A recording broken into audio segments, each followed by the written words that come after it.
Me disse aqui meu telefone. Adicionar um convidado. Então eu vou ter que adicionar aqui, eu acho. Espera, ele tem que entrar ainda.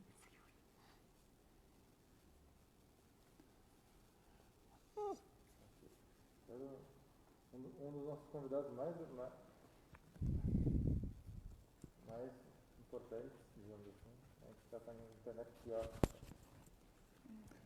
Acontece. Mas com a internet boa, qualquer um faz. Quero ver fazer assim mesmo. É verdade. Samara entrou. Estamos com problema para carregar esse vídeo ao vivo. Agora entrou. Vamos ver. Ah, pra mim não apareceu. Aqui não precisa mexer mais. Aqui. Não, já está. Já pode. Vou clicar aqui, pode? Eu acho que não, mestre. Edilson Venturelli entrou. Mas ele entrou como convidado, ele não entrou como Não, na live. Hã? já Vai entrar? É que eu fico com angústia. Ah, agora sim. Acabei de reconhecer um rosto amigo ali embaixo. Tô te Tá me ouvindo, ouvindo, Théo. Edilson?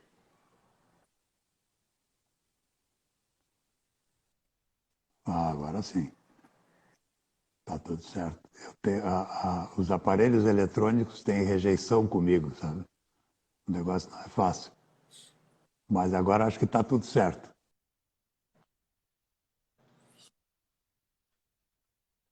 Eu tô te vendo muito mal e tô te ouvindo travando. Talvez você esteja com problema de conexão aí.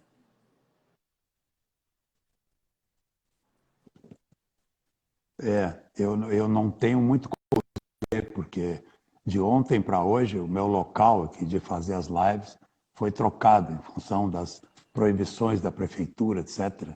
Aquele prédio da orquestra onde a gente ensaia é o prédio histórico, onde estão as crianças abrigadas. Então lá foi proibido o trânsito de qualquer pessoa.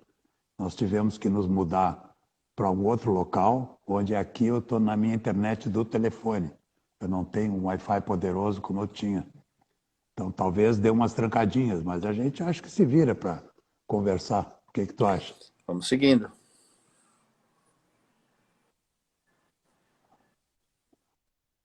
Hein?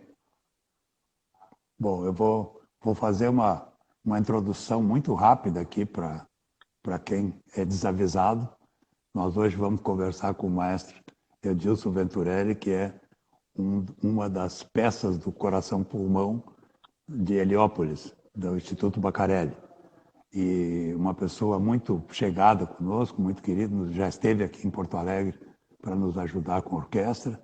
Eu tive o prazer, a sorte de poder fazer uma visita lá em Heliópolis, fiquei conhecendo as instalações.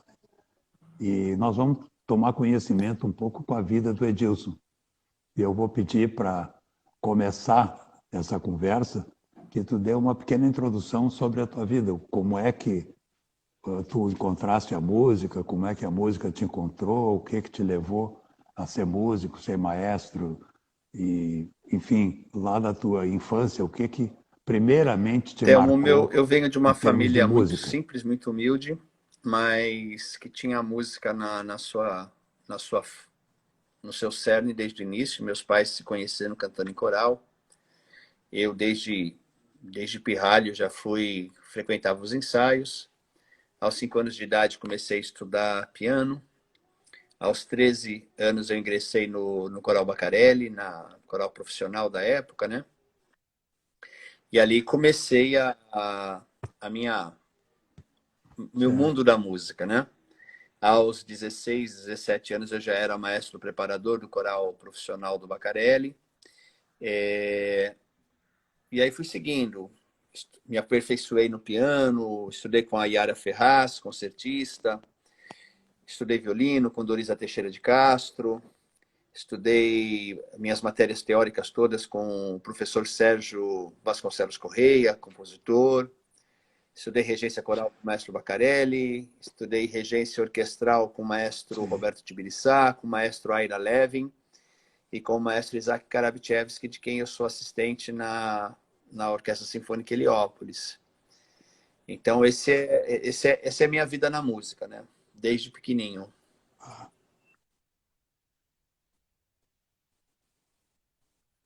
Muito bem. O outro dia eu ouvi uma resposta muito interessante até do Hugo Spiegel, né? Que eu perguntei para ele como é que ele tinha encontrado a música. Ele disse, olha, aconteceu o contrário. Foi a música que me comprou e me achou.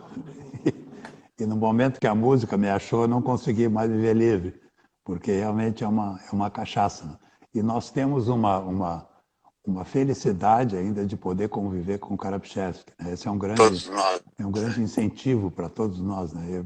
Eu já o admirava muito e fiquei mais admirador com o trabalho que ele faz aí em Heliópolis e também por ter vindo a Porto Alegre, né, dar uma contribuição. Vocês que se prestaram a fazer esse serviço, esse trabalho, foi muito importante para nós essas contribuições. E estava também comentando, acho que para a regência ou para entendimento da música, É o essencial, trabalho de né? regência coral é muito importante. Não, Né? mesmo depois, né? Assim, Como preliminar. É através de um coro que você desenvolve as suas habilidades, né? Tanto de escuta como de trabalho e principalmente de gestual. Então, o maestro Karabichevsky sempre aconselha os seus alunos a trabalharem com coro. Quem não tiver tido essa experiência, que monte um madrigal com 4 amigos, 6 amigos, 8 amigos, com quantos conseguirem, né? E vá trabalhar a regência coral. Ali você vai construir frase, né? Claro. A escola do canto coral é a melhor que existe para você frasear. Você, como violinista, você sabe bem disso, você pode tocar vários minutos, uma frase longuíssima, né? Um cantor não, ele tem que pensar na respiração, ele tem que pensar na prosódia, Sim. então ele tem que construir frases. Eu me lembro muito bem quando eu estudei violino, a Dorisa, minha professora, falava, não vá assistir masterclass de violino, vá assistir masterclass de canto. Né? Vá aprender a fazer frase. Né? E isso é a realidade. Né? É isso mesmo. Não, eu digo até por experiência própria durante toda a vida, né? O violinista, mesmo na orquestra sinfônica, mesmo sendo Spala, ele fica um pouco limitado, né, pela própria natureza do instrumento. É muito melódico, né? Muito líder de melodia. Então, se a gente não se preocupar, a gente esquece um pouco também da parte harmônica, do que é o grande instrumento que é a orquestra. Né? E o coral nos ajuda muito a ter essa percepção. Né? Que cada nota ou cada frase é tão importante como a outra, não existe. Para mim, eu tenho uma visão muito clara de violinos e, de maneira muito especial, de primeiros violinos. Qualquer coisa que esteja tocando, o primeiro violino, o naipe de primeiros violinos acha que é o que tem de mais legal acontecendo na música. Ele sempre acha que a parte dele é a mais importante, né? Entendeu? Então, assim, em música não é isso, né? Principalmente música de conjunto. A gente tem que entender e aprender a colocar sempre o nosso melhor a serviço da música, a serviço do outro, né? Mas são características até de personalidade, né?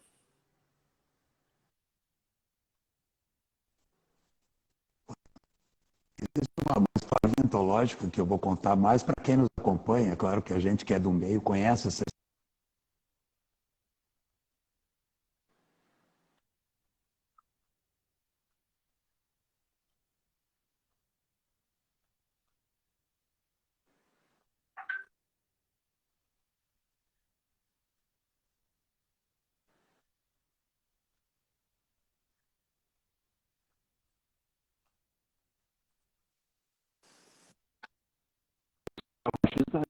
solo deles.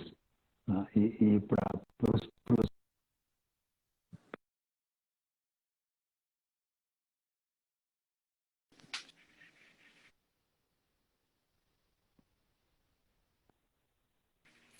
Telmo, tá travando tudo aqui para mim, eu não consigo entender o que você está falando. Mas eu vou. Pois é, não sei, tomara que para todos não esteja tão travado. Eu daqui não vejo o travamento. Eu mesmo, para mim e contigo, eu estou enxergando bem. Mas eu acredito que seja...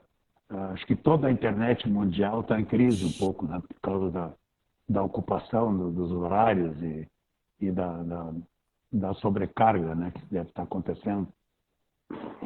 Mas eu vou te pedir, pelo menos, para a gente poder aproveitar a tua disponibilidade, a tua boa vontade, que nos conte um pouquinho da história do Instituto Bacarelli, da história de Heliópolis, né? Como é que foi a tua participação, principalmente, desde o início, né?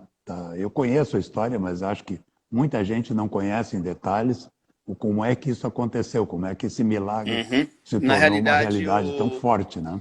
Maestro Bacarelli fundou o Instituto Bacarelli, né? Na realidade, não fundou uma instituição, nasceu como uma ação pessoal dele.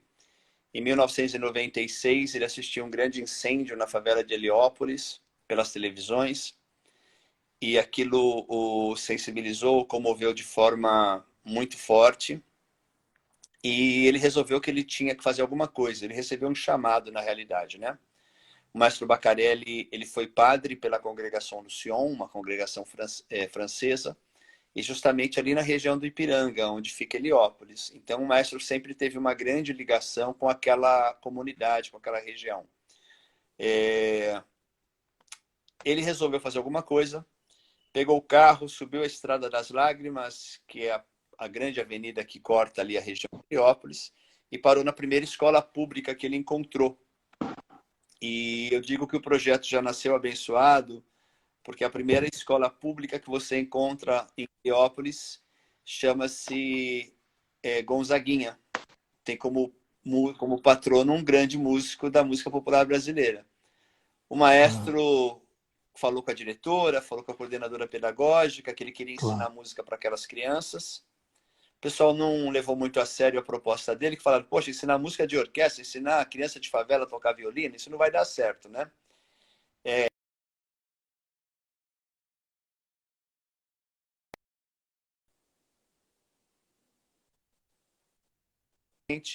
E passado um tempinho, selecionaram lá 36 crianças para ele começar a dar aula de música. E aí nasceu o que é hoje o Instituto Bacarelli. Nasceu de um sonho de um homem só. Então eu costumo dizer, inclusive, para todo mundo, que o grande ensinamento que o maestro Bacarelli deixa para todos nós é a capacidade que ele teve de ultrapassar a barreira da indignação e ir para a ação, né? Eu penso que todos nós, como seres humanos, quando vemos um irmão nosso dormindo na rua, ou puxando uma carroça, ou vivendo de uma forma degradante, se sente sensibilizado, se sente incomodado. Mas, normalmente, a gente se sente muito pequeno para fazer alguma coisa para mudar essa realidade. A gente para na indignação, a gente não vai para a ação, né? E o maestro foi para a ação e começou a ensinar música para essas 36 crianças em 96. Eu trabalho com o maestro Bacarelli desde os meus 13 anos de idade, então já são 43 anos que eu trabalho com o maestro Bacarelli, né? E agora, em 98, ele me chamou para entrar com ele no projeto, para começar a trabalhar no projeto. Naquela época, eu fazia faculdade de Direito, estava estudando na faculdade, e eu resolvi fazer disso uma instituição, né? Porque a gente precisava captar recursos. Eu pesquisei, vi que existia a Lei Rouanet. E para fazer a Lei Rouanet, você tinha que ter uma instituição. Porque na Lei Rouanet, tudo que você pode propor projeto como pessoa física, mas tudo que você propor como pessoa física, ao final do projeto, o que você comprar, você tem que devolver para o Ministério da Cultura ou para alguma outra instituição. E eu falei, maestro, se a gente propor o projeto em seu nome, todo ano a gente vai ter que comprar o mesmo violino. Arrumar dinheiro para comprar o mesmo instrumento, né? Isso não vai dar certo. Isso não vai dar certo. Aí a gente criou o Instituto Bacarelli. Eu organizei juridicamente a instituição e dali a gente foi indo para frente. Isso foi em 98. Em 2000, a gente conseguiu o primeiro patrocínio que a gente teve, a primeira empresa que acreditou no que era um sonho na época, que foi a Volkswagen no Brasil. 2001 chegou a Votorantim e aí já se vão 24 anos, né? O ano que vem a gente completa 25 anos aí de luta, né, de transformação social através da música. Ó, vamos ver se nós Vamos pudermos, nós fazer vamos a muitos São Paulo para eventos para tocar essa juntos nesses comemoração. 25 Vai anos, ser para um ano de comemorar, hein? comemoração. Vamos, vamos. Não, já vai Esperemos ter que, sim, a gente já esperemos que vai lá estar já temos de vacina. novo. Eu não vejo a hora de subir no palco. Já vai ter. Isso. Não, só- Exato, é isso aí. Tá bem Mas legal. agora eu me Tá locomovi bem lá de legal. onde eu estava, vim aqui para perto da rua e já recebi aqui Aham. feedback, o pessoal dizendo que melhorou um pouco o Com funcionamento. Então, certeza, com certeza. vai facilitar um pouquinho a nossa vida, né? Mas foi são muito importantes, às vezes, as coincidências, né, e fatos que nos levam, como, por exemplo, o nome dessa escola. E aqui em Porto Alegre, na criação da Orquestra Jovem, quando ela começou a funcionar, alguns interessados por outros motivos tentaram tomar conta desse projeto. E uma das pessoas que foi fundamental numa reunião com autoridades, onde se decidiu um pouco o destino da nossa orquestra jovem, foi o Isaac. O Isaac era diretor da OSPA naquela época, e eu me lembro que num momento crucial dessa reunião, ele disse: olha, vamos fazer o seguinte, deixa esse projeto com o Telmo, não vamos nos meter, está indo bem, está funcionando bem, deixem isso funcionar sem intromissão, né? E um momento salvador que Aham. ele teve para a nossa vida. Isso foi lá em 2010, né? 2009, 2010. E realmente, às vezes, o comentário nosso entre nós mesmos, né, é como esse milagre foi capaz de acontecer. Porque, claro, nós estamos seguindo a trilha que vocês já estão na frente. Nós completamos 10 anos o ano passado, vamos completar 11 anos. Mas realmente o Heliópolis hoje é uma referência para nós, né, em todos os sentidos. E para mim, principalmente, porque fui aí visitar, então vi as instalações como são, né, o cuidado que se tem com todo esse trabalho. Eu te assisti também naquela live Aham. do Sinos, onde foi lançado lá o programa. Então, aquela tua fala ali foi muito importante, né, de preservar a excelência, preservar o ensino, né, e que os programas Sim. sociais realmente tenham uma consequência prática, né? A gente, desde o início, a Isso gente optou pela fundamentalmente é o que vocês excelência. Até conseguem fazer, né? porque, como projeto social, você tem que, justamente para quem tem menos, oferecer o mais. Você não pode pegar quem já tem, quem assim, nasceu nessa vida em uma condição já com mais Isso. dificuldades e oferecer o menos para eles. Tá? Então, desde o início, a gente teve uma preocupação em montar um projeto de excelência artística e pedagógica. A gente tem um time de professores fantástico, assim, e de seres humanos maravilhosos. Por exemplo, né? A gente está passando um momento agora muito difícil.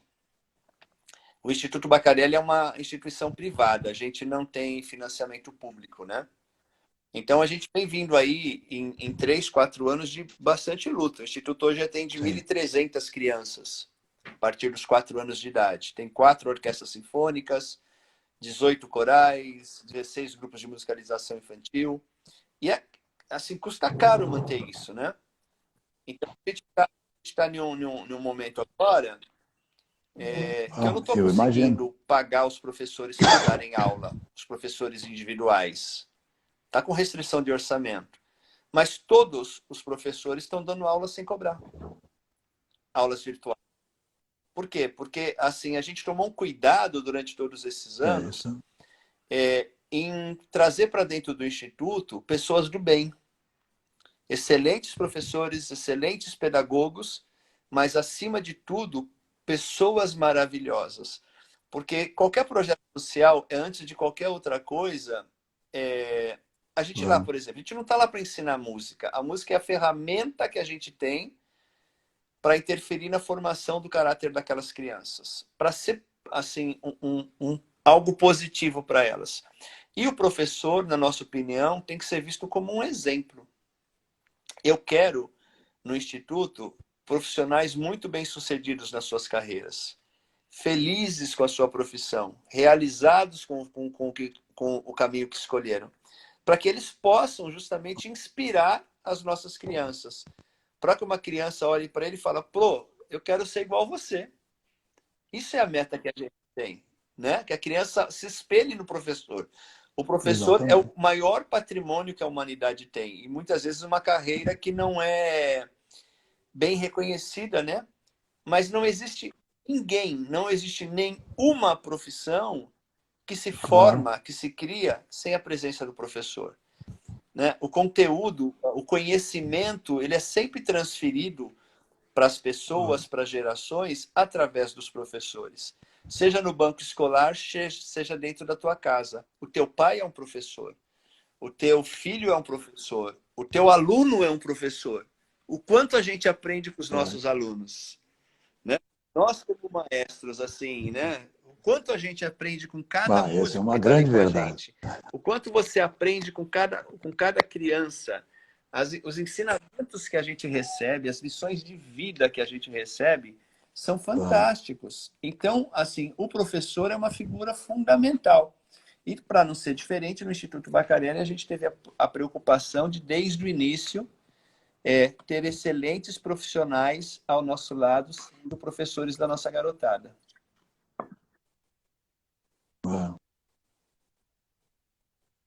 Eu penso sempre, vamos dizer, ninguém nasceu para ser o herói ou salvador da pátria, mas nessa nossa área tem que haver Telmo, uma dose, pelo menos, de idealismo, eu me permito de dizer que eu entrega, acho que não é né? na nossa área, não. Essas... Eu acho que em todas as áreas você tem que ter vocação. É fácil perceber quando você vai numa consulta médica e você pega um médico vocacionado e um cara que não é vocacionado, né? Aquele cara que é vocacionado, ele vai te dar atenção, ele vai querer saber de você, ele vai cuidar de você. Exatamente. Então, na realidade, eu penso que seja lá qual for a profissão que a gente escolher na vida, o primeiro objetivo tem que ser a nossa felicidade, né? Servir ao nosso próximo. Ganhar dinheiro é consequência. Muitas vezes a gente se preocupa e quer assim abraçar uma profissão pensando no retorno financeiro que ela vai trazer para a gente, né? O retorno financeiro é importante? A gente vive em um mundo que a gente precisa manter a nossa família, a gente precisa de dinheiro. Mas o dinheiro tem que ser apenas um dos ingredientes que entra na tua cesta de remuneração.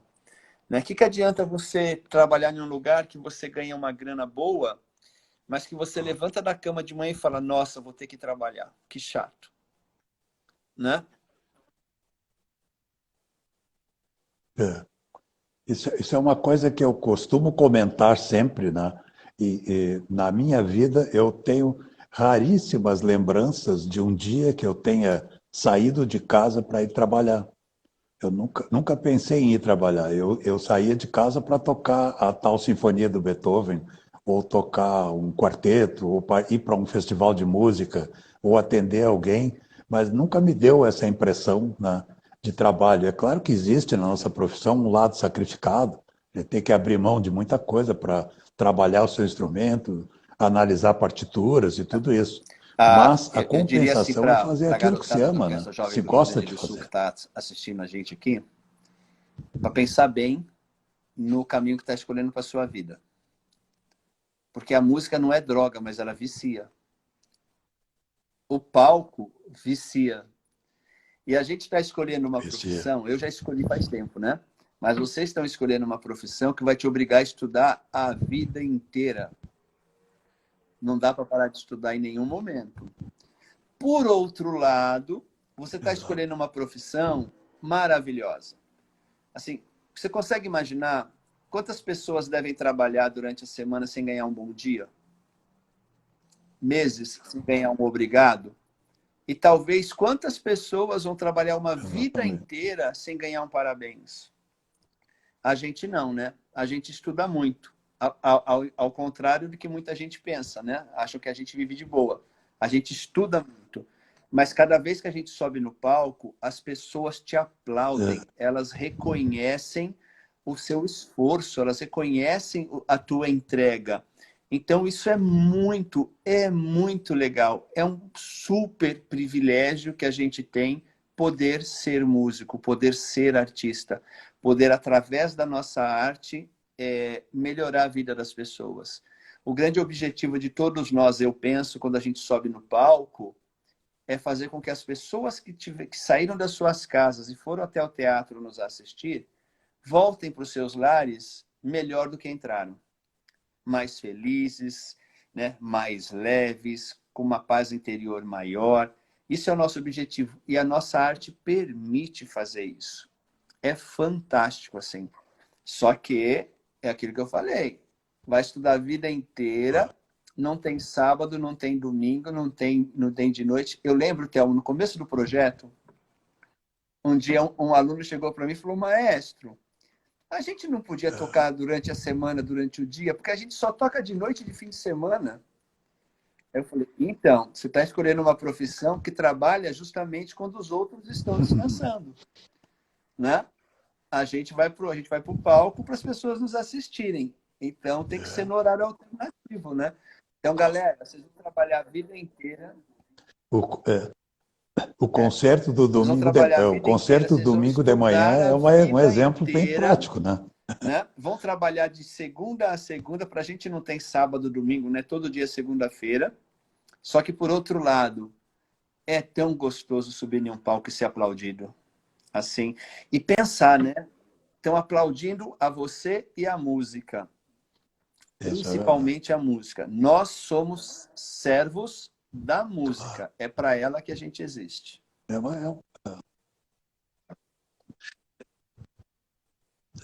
Essa é a realização, na verdade.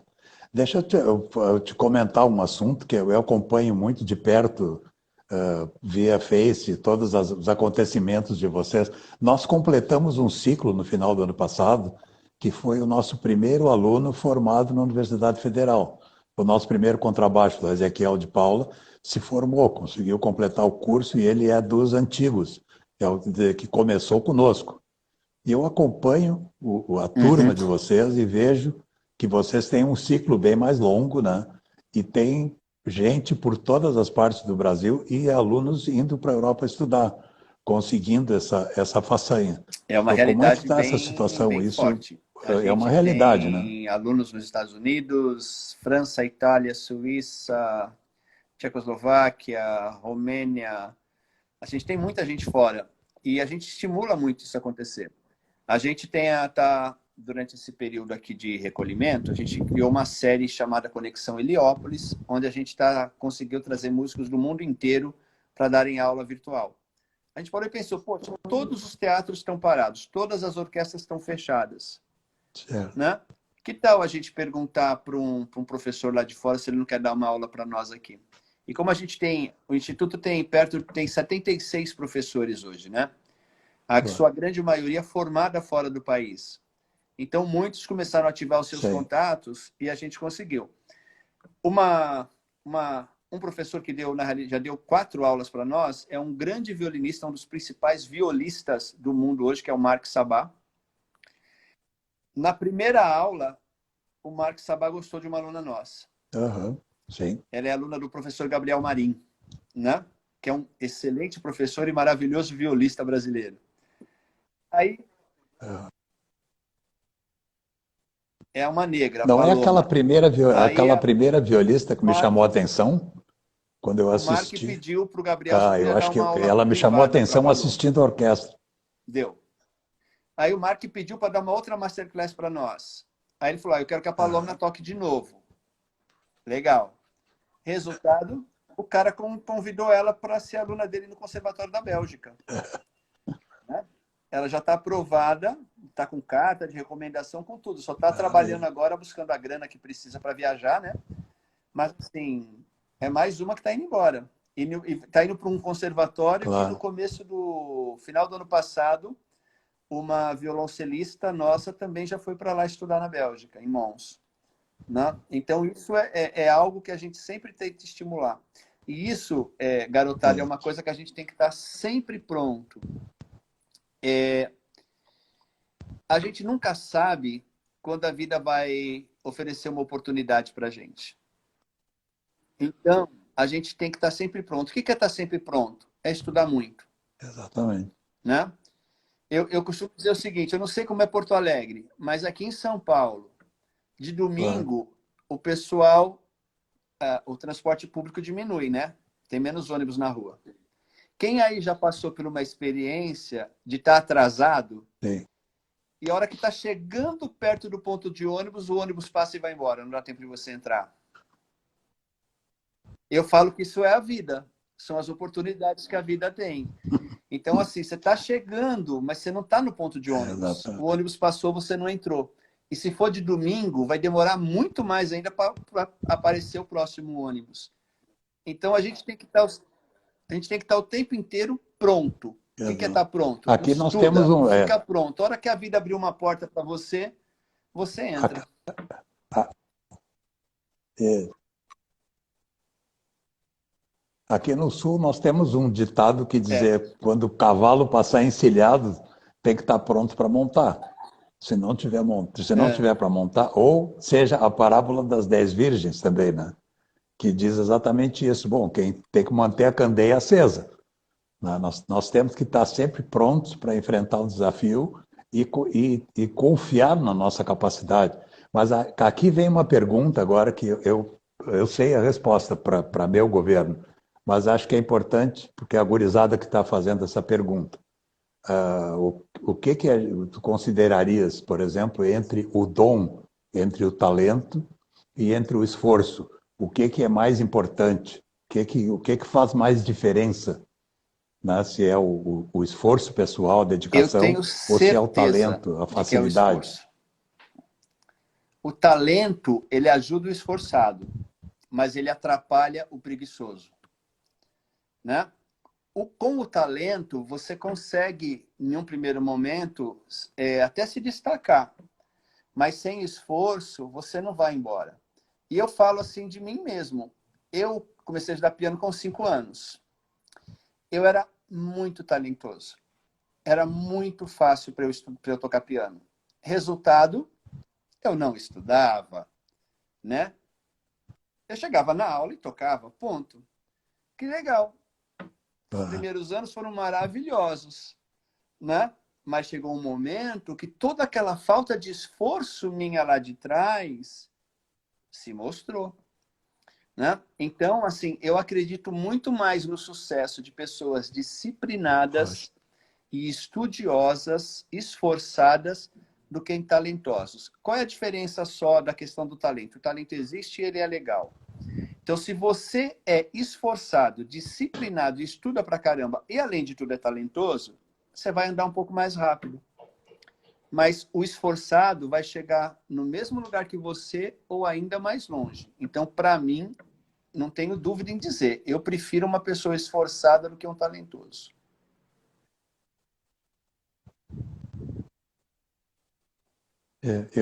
Eu assino completamente embaixo, né?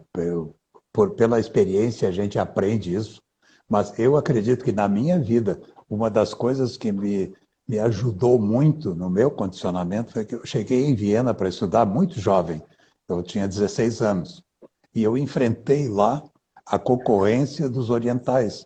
E havia muitos alunos e alunas japoneses, chineses, iranianos, que tinham uma capacidade de dedicação enorme. E eu, como sempre fui muito queixo duro e muito pretensioso, não queria ficar para trás. Então, essas pessoas me levaram a uma dedicação igual ou maior, porque eu já cheguei tarde, claro, a gente começar uma temporada europeia Sim. de estudo com 16 anos é muito pior do que quem começou com 8, 10, né? Então, isso me ajudou bastante na vida. E uma outra pergunta aqui, bastante recorrente aqui do pessoal jovem, é mais ou menos assim, como é que funciona o desenvolvimento do aluno dentro do Instituto Bacarelli? Como é que ele entra, com que idade ele pode entrar, como é que é a divisão das orquestras, se é A, B, C, D, ou se é um, dois, três, quatro? Como é que isso funciona dentro A porta de do, entrada do, são as do nossas Instituto classes de de vocês? musicalização infantil. O Instituto é dividido basicamente em 3 frentes. A musicalização infantil, que são crianças de 4 a 6 anos de idade. Aos 7, a criança vai para o coral. E a partir dos 7 começa a ter a possibilidade de ela entrar em uma classe de estudo coletivo de instrumento, né? Passado o curso coletivo, hoje dura 2 anos, aí ele vai para o curso preparatório, que são mais 2 anos, todos eles com base na metodologia Suzuki. Aí depois ele começa as aulas individuais de instrumento. E aí não tem tempo para acabar. A gente não tem idade para a pessoa sair, a gente não tem tempo para terminar o curso. Eu prefiro investir 30 anos de um cara esforçado do que investir 2 anos de um cara descompromissado que não está a fim de estudar. Então, o que faz uma pessoa ser convidada a se retirar não é a idade, mas a falta de comprometimento, a falta de empenho, né? Na parte de orquestras, a gente começa com uma orquestra infantil de cordas, que são para os alunos que estão no coletivo 3 e 4. Depois a gente vai para a orquestra que a gente chama de preparatória, que são os alunos do preparatório. Depois a gente vai para a orquestra jovem, juvenil, que são os alunos que já estão em aulas individuais. E termina com a Sinfônica Heliópolis, que são para os nossos alunos mais avançados. Nas 2 primeiras orquestras, todo mundo entra. A partir da orquestra juvenil é prova, para entrar e para ficar. Sinfônica, a mesma coisa. Então, todo ano a gente faz banca no começo do ano. E é aquela história, né? O pessoal da preparatória quer subir para juvenil, o pessoal da juvenil quer subir para sinfônica. Então, neguinho, se você está na sinfônica, continue estudando, porque tem uma galera ali embaixo, louquinho para pegar a tua cadeira. Né? E assim, a gente faz prova com biombo, que é para a gente não saber quem está tocando. Assim. Né? Pelo menos 4 ou 5 professores na banca, é uma prova assim, bastante séria. Né? Mas esse é o caminho da evolução.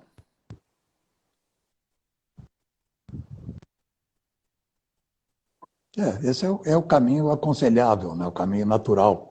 Nós aqui, por exemplo, temos a dificuldade de não conseguir ainda estruturar a nossa educação infantil, essa preparação, né, anterior aos 10 anos. Nós começamos com 10 anos muito em função da logística, né, de transporte, porque são famílias da periferia, nós temos uma limitação de renda para ingresso, etc.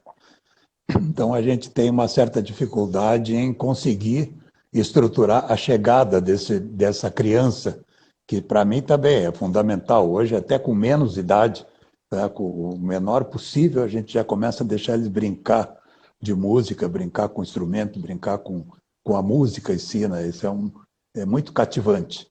Mas eu acho que o caminho que vocês estão seguindo, bom, o resultado é a prova, né? Eu assisti aí naquele dia que eu fui fazer a visita, eu não sei exatamente que orquestra eu assisti, acho que eu assisti a número 1, porque tocaram uma abertura Flauta Mágica contigo de maneira magistral. O Isaac magistral.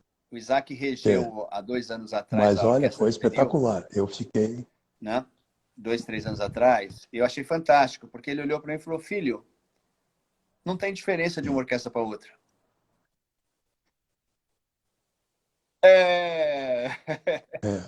Pode ser que eu tenha visto a número 2 mesmo. Mas foi muito bom. É difícil, né? Olha, e é uma abertura muito difícil de tocar. Que toda a prova metais, de toda a afinação espetacular. Tocar, né? Foi realmente um... uma vez eu ouvi... Isso aí é uma radiografia, né? Nossa, de um músico. Eu fui assistir um outro professor nosso solando um concerto de Mozart com a Orquestra Sinfônica Municipal de São Paulo. E depois conversei com um outro professor nosso e falou, Mozart é muito difícil. Sim. Porque tem tudo contra o solista e nada a favor. Porque assim, Mozart, uma nota que você não cuida dela, não é que você toca errado. Uma nota que você não cuidou bem do vibrato, não cuidou bem da qualidade do som, todo mundo escuta. E, diferente do concerto romântico, não tem nenhum momento de arrobo que você traga a plateia para o teu lado, né? Então, eu guardei essa frase. Mozart tem tudo contra e nada a favor. Sim.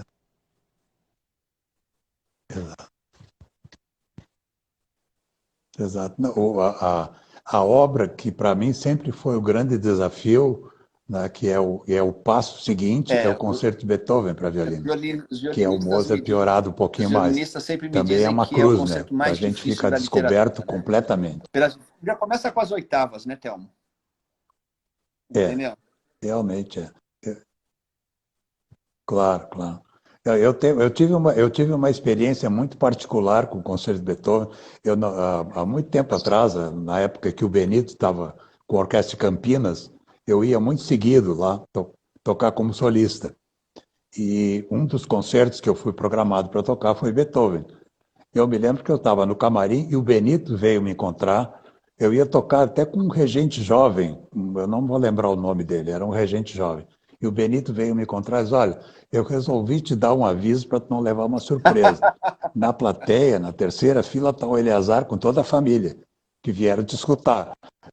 Olha, o tute da entrada do concerto de Beethoven foi das coisas em que eu me senti mais Aham, preocupado e mais angustiado, porque é longo, né? aham, Então, até algumas partes do tute eu resolvi tocar junto, aham.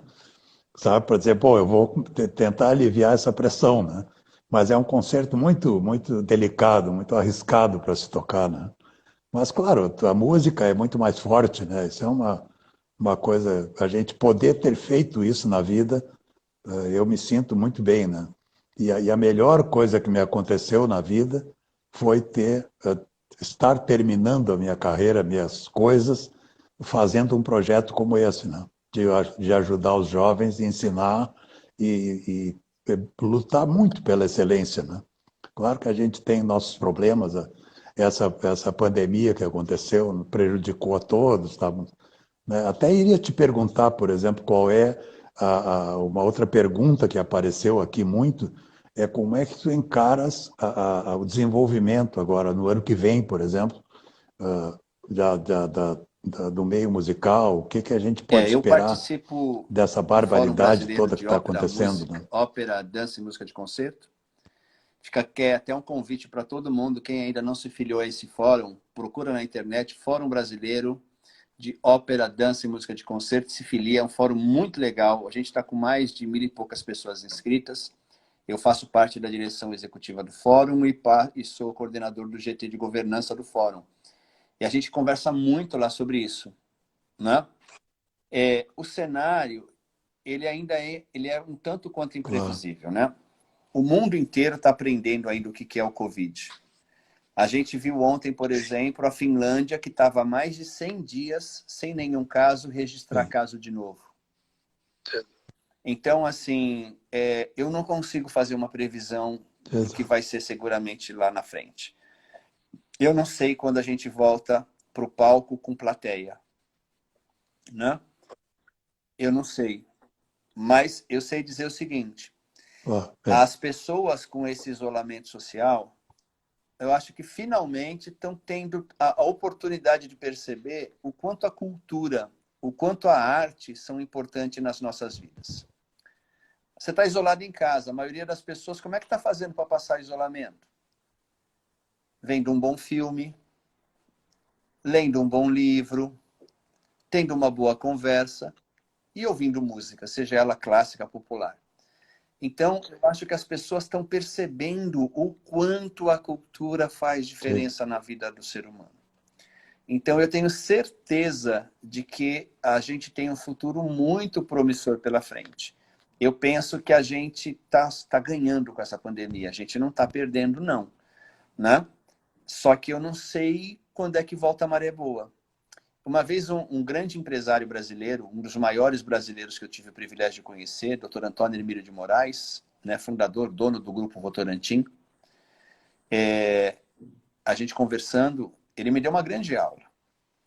Ele falou que todos nós, instituições ou pessoas, vamos ao longo das nossas vidas experimentar várias fases ruins e várias fases boas.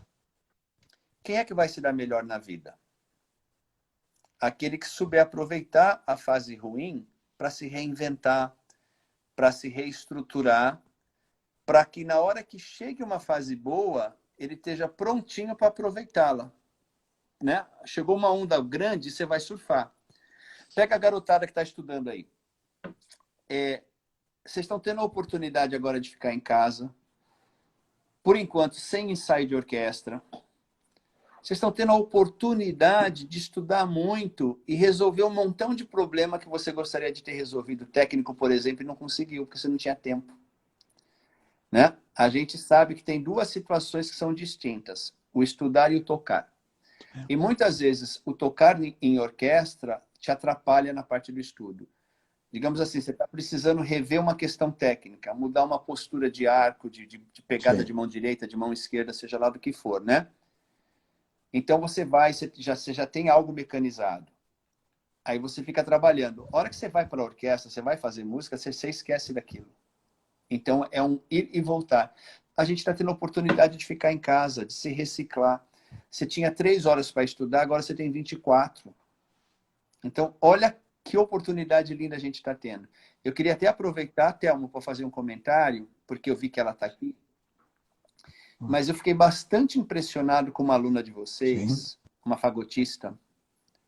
A gente fez uma live, uma masterclass com o Fábio Cury. E ela tocou.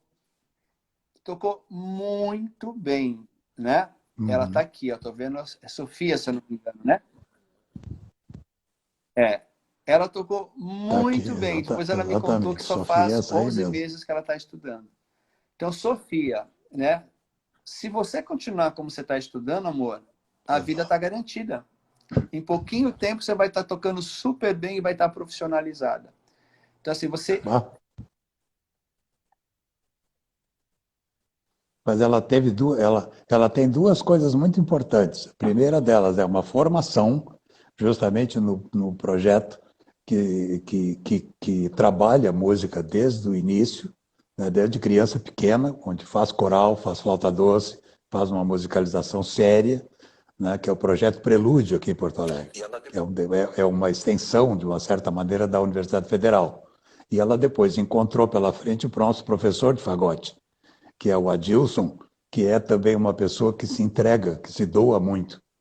Então, nós temos um grupo aqui de Sofias, né, de gente que realmente ama a música, se entrega, e os professores são fundamentais, justamente por aquele exemplo que estava citando, né?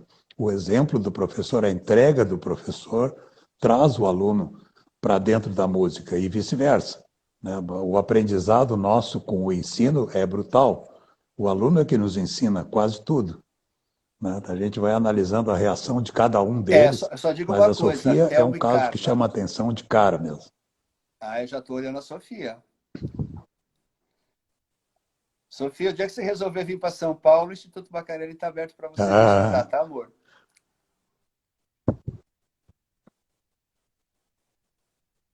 E para nós vai ser uma conquista, não pensa que nós vamos ficar tristes pela perda, né? Mas cada filho nosso função, que avança e progride na vida é uma realização para nós, não tenha dúvida nenhuma. Claro. Essa é a nossa função.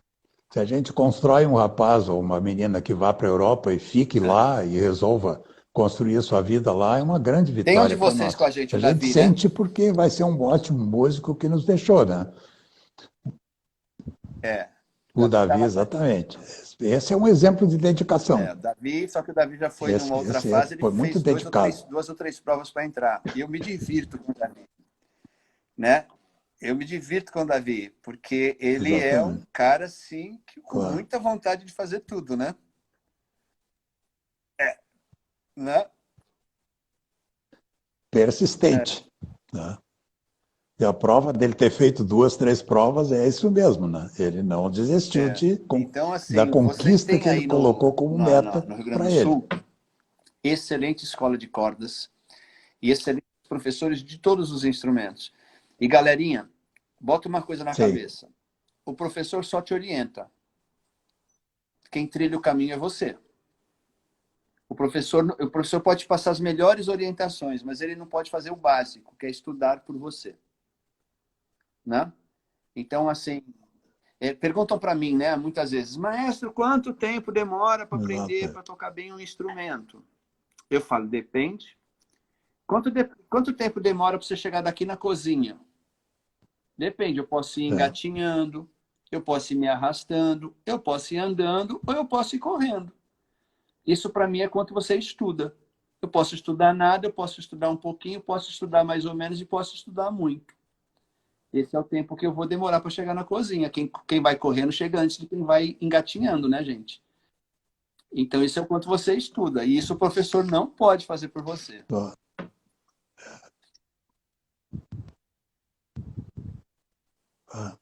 Isso eu ouvi do Schering, Regis Schering, né, um grande violinista, numa masterclass em Salzburg, que eu fui assistir, e alguém, certamente para ser puxa-saco dele, né, disse assim, professor, que talento inigualável o senhor tem. E ele disse, não creia nisso. 10% é inspiração e talento. 90% é transpiração. Fazendo um Tudo paralelo, isso que eu estou eu fazendo, não eu sei se essa construir geração da pedrinha garotada por que está aí pedrinha. vai lembrar, mas teve um grande jogador de basquete brasileiro que é o Oscar Schmidt. E ele era chamado de mão santa, porque ele não assim, ele acertava todos os arremessos dele, principalmente lance livre, né? Exato. Aí um dia eu assisti uma entrevista dele e falou: a coisa que me deixa mais bravo é me chamarem de mão santa, porque minha mão não é santa, não. É que a hora que acaba o treino, todo mundo vai pro vestiário e eu fico lá na quadra fazendo mais 1000 arremessos. Enquanto o pessoal já foi. Exatamente. Você entendeu? Não é a mão, Esse não é santa, esse é não, o segredo. treino. É treino, é treino. E isso é o que vai fazer a diferença. Né? É aquilo que a gente conversou. Vocês estão escolhendo uma carreira que vai exigir de vocês que estudem a vida inteira. Outra coisa que costumam perguntar muito, e até nesse momento de pandemia é um tema muito recorrente até na nossa orquestra, nos nossos alunos, é a insegurança com o mercado de trabalho. Será que vai ter emprego? Eu tenho um pensamento, Thelmo. Eu acredito que eu ouço isso desde a época do meu pai. Tinha já dificuldade de arrumar emprego. Não tem emprego para todo mundo. Na música, não tem emprego para todo mundo. Na administração, não tem emprego para todo mundo. Na engenharia, não tem emprego para todo mundo. Mas, galera, para quem é um profissional de nível médio para cima, quem é profissional nível médio arruma emprego.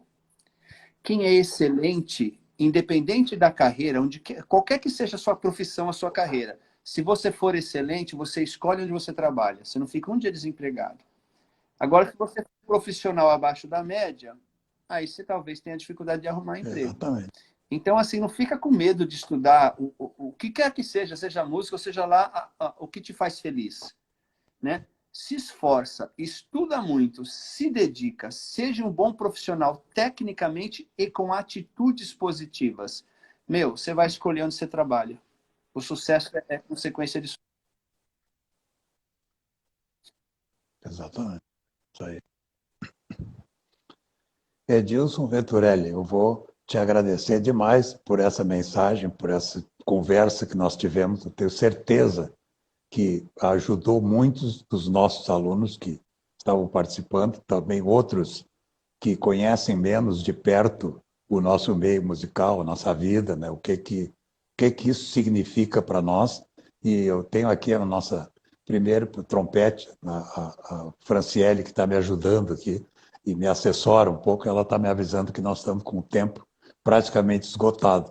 Então, eu quero te deixar um agradecimento muito profundo, muito grande, né, por tudo que nós já convivemos, pela tua entrega, por aquilo que já contribuíste conosco.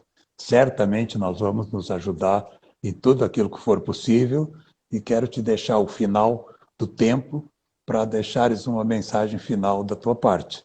E considere, a Carla, eu tenho certeza que está te agradecendo muito através de mim, ela está participando aqui o tempo todo, né? E a nossa gurizada também, a tua estada aqui foi marcante até hoje, então te deixo à vontade para fazer uma mensagem final. Em primeiro lugar, e te eu quero agradeço de todo o parabenizar coração pela a Carla, disponibilidade. você e todos os professores do projeto, né, pelo brilhante trabalho que estão fazendo. Quero dizer para os meninos e meninas, acreditem na orientação dos seus professores, experimentem tudo que seus professores estão te propondo, se entreguem, estudem muito, né? Não pensem em sucesso. O sucesso é decorrência do caminho que você vai traçar. E pensem mais, para ser um grande músico, você precisa ser uma grande pessoa. Para ser um grande violinista, para ser um grande fagotista, um grande musicista, você tem que ter cultura geral, né? Leiam muito, estudem muito, sejam bons músicos, mas acima de tudo, sejam boas pessoas. Tenham amor no coração de vocês, se dediquem aos seus próximos e façam desse mundo um mundo melhor para as próximas gerações. Trabalhem para deixar esse mundo melhor do que a gente está encontrando. E assim, Telmo, Carla, contem comigo, assim que acabar a pandemia, vai ser um prazer voltar aí, trabalhar com essa gurizada, né? Só que, assim, Carla, fica aqui o meu pedido já, hein? Eu quero voltar naquele restaurante italiano que tu me levou, hein? Quero comer bem de novo. Então, isso é tudo uma Tá brincadeira, mas garantido. assim, muito obrigado pela oportunidade. Tá garantido, tá Contem garantido. comigo, meninada, o que precisarem de mim, vocês me acham nas redes sociais. Pode me escrever, eu adoro conversar, vocês devem estar percebendo, né, que eu falo pra caramba. E a minha vida é isso aqui. Eu vivo para o Instituto Baccarelli, eu vivo para a música, Isso. eu vivo para servir ao próximo, a servir aos outros, né? Então, contem comigo para o que vocês precisarem. Se cuidem, hein? Isso. Sejamos felizes, muita saúde para todos aí e vamos sobreviver. Se cuidem, Vamos sobreviver se até a preservem, hein, vacina. garotada? Depois de lá nós estamos garantidos, tá Um beijo a certo? todos. Obrigado. Um beijo. Tchau, tchau. Isso aí. Grande